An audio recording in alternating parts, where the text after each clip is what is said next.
ഞാനിപ്പോ നിൽക്കുന്നത് പെഹൽഗാമിലെ മിനി സ്വിറ്റ്സർലാൻഡിലാണ്. എന്റെ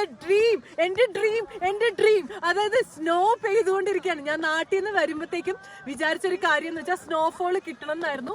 പക്ഷെ എനിക്ക് സ്നോഫോൾ കിട്ടുമെന്ന് പ്രതീക്ഷയില്ലായിരുന്നു. കാരണം ഇപ്പം മാർച്ച് കഴിഞ്ഞു. അപ്പം മാർച്ച് കഴിഞ്ഞപ്പോൾ ഇവിടെ വന്നപ്പോഴും നമ്മളെ ഭയങ്കരമായിട്ട് ബുദ്ധിമുട്ടിച്ചു. കാരണം അവർ പറഞ്ഞു സ്നോഫോൾ കിട്ടില്ല, ഇവിടുത്തെ സ്നോഫോളൊക്കെ കഴിഞ്ഞു. എന്റെ ഭാഗ്യത്തിന്, അതായത് ലിബിൻ എന്റെ അടുത്ത് പറഞ്ഞിട്ടുണ്ടായിരുന്നു ചാൻസസ് 50-50 ആണ്, ഒരു പക്ഷേ ദൈവം സഹായിച്ചിട്ടുണ്ടെങ്കിൽ സ്നോഫോൾ കിട്ടും എന്ന് പറഞ്ഞിട്ടുണ്ടായിരുന്നു. ഇവിടെ വന്നു കഴിഞ്ഞപ്പോഴത്തേക്കും ഞാന്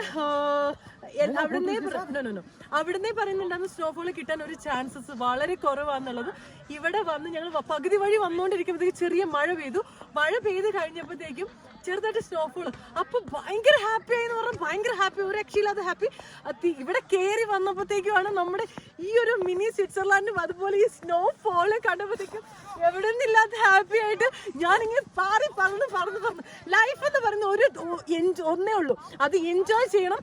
എവറി മൊമെന്റിൽ നമുക്ക് എന്താണോ ഹാപ്പിനെസ്, നമ്മൾ എന്താണോ ആഗ്രഹിക്കുന്നത് അത് ചെയ്യാൻ ട്രൈ ചെയ്യാം. കാരണം എന്ന് വെച്ചാൽ നാളെ മറ്റന്നാളായിട്ട് നമ്മൾ നാട്ടിൽ പോകാനുള്ളതാണ്.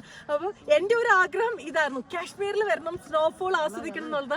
നിങ്ങൾ ഈ വീഡിയോ കാണുന്ന എല്ലാവരും, എനിക്കൊന്ന് പലർക്കും പല ആഗ്രഹങ്ങളിലുള്ള ആൾക്കാരാണ്, അതിങ്ങനെ ഹൈഡ് ചെയ്ത് വെച്ചോണ്ടിരിക്കുകയാണ്. പക്ഷെ ഒരിക്കലും നിങ്ങളുടെ ആഗ്രഹങ്ങൾ, പൈസ ഇല്ലാന്ന് വിചാരിക്കുന്നു, ഞങ്ങൾ ഭയങ്കര ബജറ്റ് ഫ്രണ്ട്ലി ആയിട്ടാണ് ഇങ്ങോട്ട് വന്നിട്ടുള്ളത്. അപ്പം നിങ്ങളും അതുപോലെ ട്രൈ ചെയ്ത് എന്തെങ്കിലും സംശയം എന്നോട് ചോദിച്ചോളൂ. ഇപ്പോൾ എനിക്കിവിടെ വന്ന് ഐഡിയ ഉള്ളതുകൊണ്ട് ഞാൻ നിങ്ങൾക്ക് എല്ലാം പറഞ്ഞു തരാം.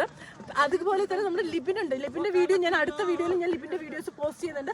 അപ്പം നിങ്ങൾക്ക് എന്തെങ്കിലും ഉണ്ടെങ്കിൽ ലിബിനെ കോൺടാക്ട് ചെയ്താൽ മതി. അതുപോലെ എന്തുണ്ടെങ്കിലും എന്നോട് ചോദിച്ചാൽ മതി, എനിക്കിപ്പോൾ കറക്റ്റ് കാര്യങ്ങൾ എനിക്ക് മനസ്സിലായിട്ടുണ്ട്. അപ്പോൾ ഇത്രയും സുന്ദരമായ മിനി സ്വിറ്റ്സർലാൻഡ് ഒരിക്കലെങ്കിലും നിങ്ങൾ കണ്ടില്ലെങ്കിൽ ജീവിതത്തിൽ കിട്ടുന്ന ഏറ്റവും വലിയ മോശമായിരിക്കും. ട്രൈ ചെയ്യുക. My God.